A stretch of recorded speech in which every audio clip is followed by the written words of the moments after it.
झारखंड में कोरोना के जो ग्राफ हैं, उसके जो मामले हैं, उसकी जो संख्या है पॉजिटिव की, उसमें भी गिरावट आ रही है। सूबे में पिछले 24 घंटे में कोरोना के 687 नए मरीज मिले हैं। इसके साथ ही संक्रमण से मौत का शिकार होने वालों की संख्या में भी गिरावट दर्ज की जा रही है। पिछले 24 घंटों में कोरोना से पीड़ित 19 मरीजों की मौत हो गई है। राजधानी रांची में 24 घंटे में 83 नए मरीज मिले हैं। इसके साथ ही झारखंड में कुल 3,35,417 पॉजिटिव मामले आए हैं।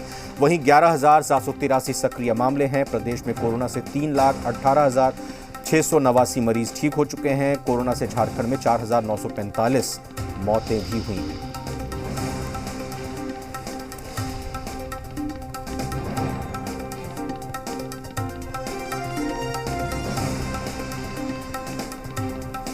आइए कुमार चंदन से बात करते हैं। हमारे सहयोगी, हमारे संवाददाता हमारे साथ जुड़ने जा रहे हैं, जुड़ चुके हैं सीधा रांची से। उनसे बात करेंगे। हमने बिहार के हालात भी समझे, अब झारखंड की स्थिति आपसे जानना चाहेंगे। बेहतर संकेत ये आंकड़े दे रहे हैं, जिनमें संख्या कम बताई जा रही है, संख्या कम हो रही है। इसका फ़ायदा अब लोगों को कैसे मिलेगा जो इस वक्त स्वास्थ्य सुरक्षा सप्ताह में पूरी तरह से अनुशासन का पालन कर रहे थे?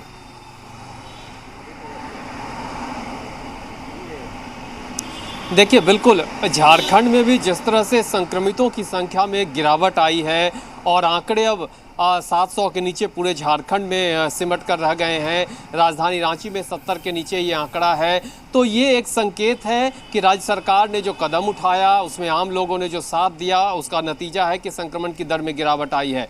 अब आगे सरकार निश्चित तौर पे, मुख्यमंत्री खुद चूंकि पूरे मामले को देख रहे हैं, मॉनिटर कर रहे हैं, अधिकारियों के साथ बैठक करते हैं और राय मशविरा के बाद ही आगे की रणनीति तय करते हैं या फैसले लेते हैं।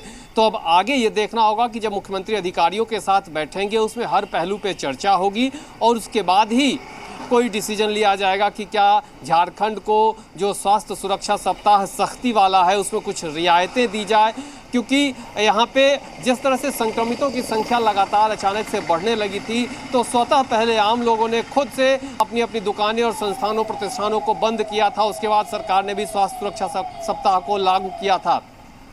अभी भी 2 बजे तक दुकानें खुलती हैं और 2 बजे के बाद दुकानें बंद हो जाती हैं।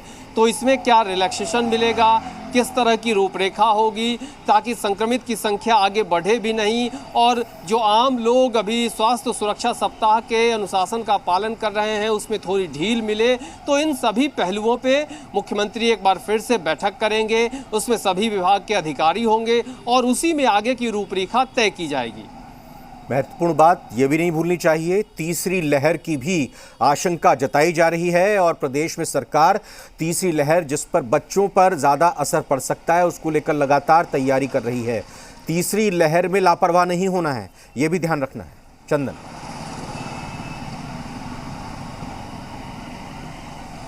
बिल्कुल, इसीलिए मैंने कहा कि मुख्यमंत्री खुद मॉनिटर कर रहे हैं पूरे मामले को, और जिस तरह से दूसरी लहर में संक्रमितों की संख्या में गिरावट आई है और इसी दौरान तीसरी लहर की तैयारियां भी अस्पतालों में चल रही है, चाहे वो बच्चों के अस्पताल से लेकर बच्चों के अस्पताल में तमाम संसाधन, बाकी चिकित्सीय सुविधा को व्यवस्थित करना, ये सभी काम चल रहे हैं पैरेलल। तो ऐसे में अब राज्य सरकार का यहाँ से आगे का क्या रुख होगा? जो स्वास्थ्य सुरक्षा सप्ताह सख्ती वाला है, अभी आम लोगों को बाहर निकलने के लिए पास लेने की ज़रूरत पड़ती है और सामने मुहाने पे जो आशंका है तीसरी लहर की, उससे निपटने के लिए क्या कुछ रणनीति तय होगी? जो भी रणनीति तय होगी वो एक बैठक होगी, आपदा प्रबंधन विभाग की बाकायदा, उसमें बाकी सभी लोग मौजूद होंगे और चर्चा होगी, तभी आगे की रूपरेखा तय होगी कि कैसे आगे कुछ रियायतें दिया जाना है, ई पास वाले प्रावधान को समाप्त करना है या अभी इसको जारी रखना है। इन सभी पहलुओं पे तीसरी लहर और दूसरी लहर दोनों से लड़ाई राज्य सरकार को लड़ना है।